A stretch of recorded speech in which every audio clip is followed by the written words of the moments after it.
Salut, j'espère que vous allez bien. Ici, il fait bon, il y a un beau petit soleil et c'est l'occasion pour moi de vous faire une petite vidéo intéressante. Avant de commencer, vraiment, si vous n'êtes pas abonné, abonnez-vous à la chaîne, tout simplement. Donc, beaucoup de gens qui se lancent dans l'entrepreneuriat se posent souvent certaines questions. Comment est-ce que je vais avoir des financements? Comment est-ce que je vais développer mon entreprise? Et souvent, vous pouvez aller dans des conférences, vous pouvez aller regarder sur Internet ou dans les journaux. Et il y a souvent des termes qui reviennent. Des termes comme private equity, des termes comme fonds d'investissement. Et certains ne savent pas exactement et ont besoin de savoir c'est quoi un fonds d'investissement. Mais je n'ai pas envie, d'être très technique. Comme vous le savez, j'ai une expérience en fonds d'investissement et dans la finance en général. Mais c'est vraiment pour des personnes qui ont besoin d'avoir une idée sur ce que c'est, plutôt que des techniciens et apporter vraiment des éclairages à quelqu'un qui a déjà un bagage technique. Donc, un fonds d'investissement, c'est quoi? Un fonds d'investissement, on va dire, je vais vraiment parler en termes simples. On dit que si vous avez envie de vous faire comprendre par quelqu'un, essayez de faire en sorte que même un enfant de 10 ans puisse comprendre ce que vous êtes en train de dire. C'est très important comme conseil. Donc, un fonds d'investissement, en fait, c'est une entreprise. C'est une entreprise qui a beaucoup d'argent, qui a de l'argent et qui investit dans d'autres entreprises, qui rachète d'autres entreprises pour pouvoir les revendre plus tard ou qui rachète des actions ou des produits financiers pour pouvoir les revendre plus tard et faire des plus-values. Des plus-values, c'est quoi? C'est faire de l'argent, faire des bénéfices, tout simplement. Donc, on va parler, voilà, je vais laisser les fonds de gestion d'actifs, tout ce qui est marché financier, etc. C'est-à-dire, il y a différents types de fonds d'investissement. Je vais vraiment me focaliser sur le private equity. Private equity, c'est quoi? Quand on dit private, c'est quoi? Quand on dit en anglais que a company is going public. When a company is going public, ça veut dire qu'une entreprise s'introduit en bourse. Ça veut dire que les informations, lorsqu'une entreprise s'est introduite en bourse, ça veut dire qu'elle est obligée de fournir un certain nombre d'informations parce qu'elle fait de l'appel public à l'épargne. Elle est obligée de fournir des informations, tout type d'informations financières aux actionnaires. Parce qu'il y a tellement d'actionnaires, de personnes qui mettent de l'argent dans cette entreprise qu'il y a un devoir de transparence. C'est pour ça qu'on dit que ce sont des public companies. Et quand on dit private companies, ce sont des entreprises justement qui ne sont pas introduites en bourse. Voilà.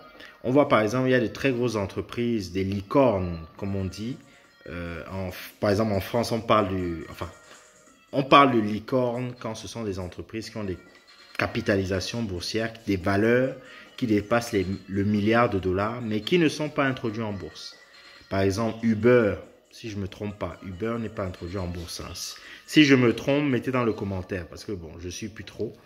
Il y a des entreprises comme Uber qui valent des milliards, mais qui ne sont pas forcément introduites en bourse. Il y a Airbnb, qui n'est pas introduit en bourse. Airbnb, qui est une société qui fait dans la location à titre privé, en fait, d'appartements et de voilà. Bon, écoutez, je fais vraiment la vidéo en freestyle et voilà. Donc, un private equity, c'est quoi? Un private equity, quel est son rôle? Un fonds d'investissement, son rôle est de chercher et de sourcer les meilleures entreprises, des entreprises de qualité en fonction de la stratégie qu'elle a mis en place. Par exemple, si c'est un fonds qui a envie de... Un fonds peut avoir une stratégie, c'est-à-dire qui peut être en fonction du secteur d'activité, qui peut être déterminé en fonction de la taille des entreprises dans lesquelles elles veulent investir, qui peuvent être déterminés par rapport à la géographie, c'est-à-dire il y a des fonds qui sont spécialisés sur l'Afrique, il y a des fonds qui sont spécialisés sur le Moyen-Orient, etc., etc.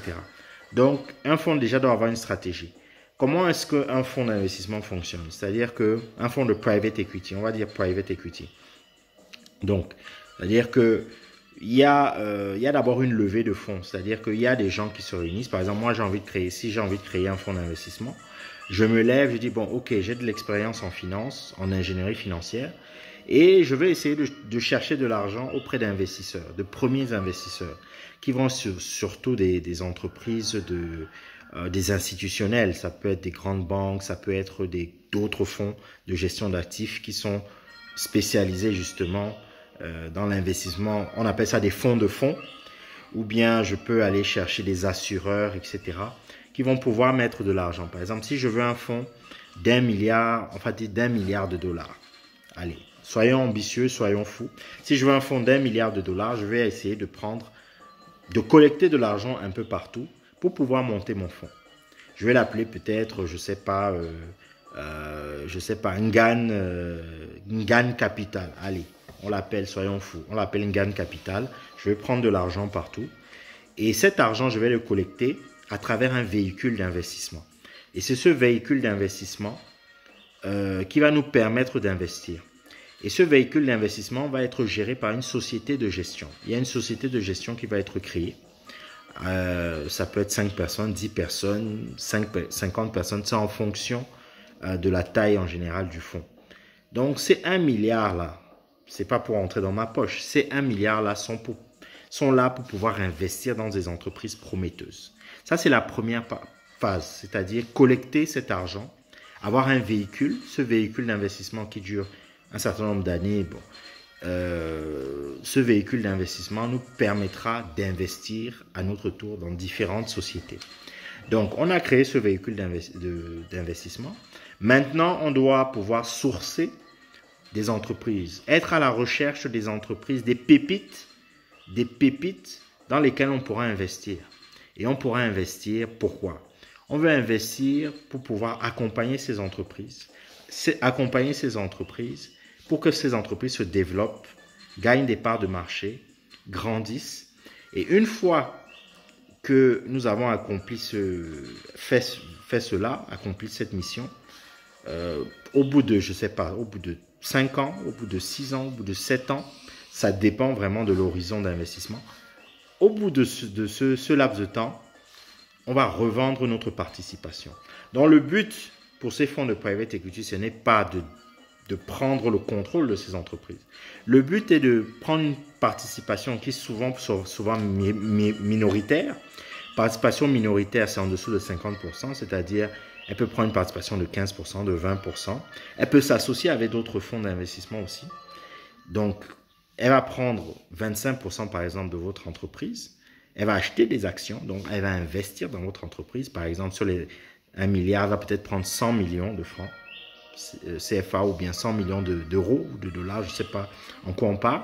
Elle va mettre dans votre entreprise et ces 100 millions vont vous permettre de vous développer. Si vous avez envie de développer un marché, si vous avez envie d'acheter des machines, il y a un plan stratégique que vous avez derrière. Voilà, le fonds d'investissement va être aussi là pour accompagner ces entreprises. Souvent, il existe une place au board, au conseil d'administration pour l'un des représentants du fonds qui va accompagner l'entreprise. Donc, ce n'est pas dans l'intérêt du fonds de d'acheter votre entreprise, de vous voler votre entreprise. Donc, elle va entrer, elle va vous accompagner sur le plan stratégique, à travers peut-être des partenaires. Elle va vous accompagner sur le plan de l'expérience. Et c'est grâce à cette expérience qu'elle va vous permettre aussi de passer à la vitesse supérieure. Donc, si vous faisiez peut-être, je ne sais pas, un chiffre d'affaires de 50 millions de francs CFA et que vous êtes bien accompagné et que vous êtes sur un marché très prometteur, le but, c'est d'augmenter ce chiffre d'affaires. Peut-être faire 100 millions, de faire 200 millions de francs CFA, etc., etc. Et plus vous allez entrer, plus l'entreprise va évoluer, plus l'entreprise sera prometteuse, plus la valeur de cette entreprise va augmenter. Et ça veut dire que la valeur des parts de cette entreprise va augmenter. Et comme cette valeur va augmenter, plusieurs années après, une fois que nous jugeons avoir accompli notre mission, une fois que nous avons dépassé un certain horizon d'investissement, on décide de faire ce qu'on appelle une sortie. Une sortie de l'investissement. Une sortie, c'est quoi? C'est qu'on va essayer de vendre la participation qu'on a prise. On peut la vendre. On va d'abord la proposer peut-être aux actionnaires ou aux dirigeants de l'entreprise, si elles peuvent racheter ces parts, ou on peut les proposer à un autre fonds d'investissement, ou on peut les proposer à on va dire, ça peut être une sortie industrielle, c'est-à-dire à d'autres personnes dans votre secteur qui ont envie d'entrer dans votre société. C'est avec votre consentement, bien évidemment. Et en ayant une plus-value derrière, en faisant des bénéfices. Donc, c'est ça. Mais comment les entreprises sourcent, les fonds d'investissement sourcent justement ces opportunités? Donc, il y a des employés, des analystes, des chargés d'investissement qui sont chargés justement de sourcer, d'avoir un deal flow, c'est-à-dire de sourcer et de faire vraiment cette recherche approfondie des pépites.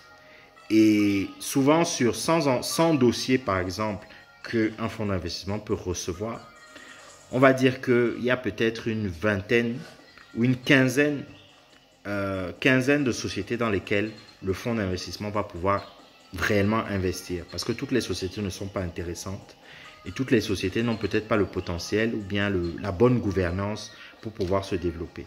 Donc, supposons que le fonds d'investissement va investir dans les 15 sociétés en question. Il faut savoir que dans ces 15 sociétés, il y a peut-être la moitié qui ne va pas performer comme on le souhaite. Il y a peut-être un quart qui va performer de manière correcte.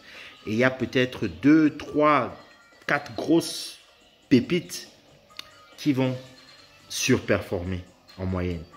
Et c'est justement les bénéfices, la somme des bénéfices et des pertes de toutes les sociétés, de toutes les performances de toutes ces sociétés qui vont faire la valeur du fonds à la sortie. C'est-à-dire que si le fonds d'investissement valait 1 milliard, 7 ans plus tard, peut-être, ou 10 ans plus tard, peut-être que ce fonds d'investissement, grâce aux investissements qui ont été faits, valent maintenant 2 milliards, 3 milliards, je ne sais pas. Et à la sortie de ce fonds, quand le fonds doit être liquidé, il faut que justement tous ces milliards initiaux soient investis. Une fois que ce milliard a été investi, à la sortie, on va liquider le fonds. C'est-à-dire qu'il faut que le fonds d'investissement sorte de ses investissements et réalise des plus-values. Donc, si elle réalise des plus-values, supposons que le fonds vaut maintenant 2 milliards. Si elle réalise une plus-value d'1 milliard de francs CFA, ça veut dire que c'est un bénéfice. Je parle vraiment de termes simples. C'est beaucoup plus complexe que ça, bien sûr, mais je parle vraiment à des gens qui ne sont pas dans le milieu de la finance. Donc, ils vont avoir un bénéfice d'1 milliard, on va dire. Et sur ces 1 milliard, il y a 75% qui va aller tout en haut, en fait. Ceux qui ont mis l'argent de manière initiale, on les appelle les GPs, les General Partners. Voilà, donc 75% des sommes vont partir en haut. 25% vont aller à la société de gestion, qu'on appelle les LPs, les Limited Partners. Voilà. Donc après, il y a une répartition de ces bénéfices. Voilà. C'est un système qui permet à la plupart d'entre nous, que ce soit le dirigeant, que ce soit les employés, que ce soit l'entreprise, d'être gagnant en principe. Maintenant, il y a des dérives, il peut y avoir des dérives, c'est-à-dire que si l'opération est mal montée, si par exemple on a été trop optimiste sur les performances d'une certaine entreprise, ou bien si par exemple lorsqu'on a investi dans cette entreprise, on y a associé de la dette et des banques et que l'entreprise n'arrive pas peut-être à payer ses échéances, c'est-à-dire que s'il n'y a pas eu un bon accompagnement ou une bonne gestion opérationnelle de l'entreprise, effectivement, ça peut poser des problèmes. C'est pour ça que l'analyse stratégique, l'analyse de base et le sourcing des entreprises dans lesquelles on investit est vraiment capital et vraiment primordial. J'espère que ça a aidé certains d'entre vous. Si vous avez vraiment des questions, n'hésitez pas à débattre en dessous. Voilà, j'ai essayé de faire vraiment un résumé, mais bien évidemment, ce sont des concepts qu'il est difficile de totalement résumer en moins de 15 minutes. En tout cas, je vous dis à très bientôt pour une prochaine vidéo et surtout, abonnez-vous à la chaîne.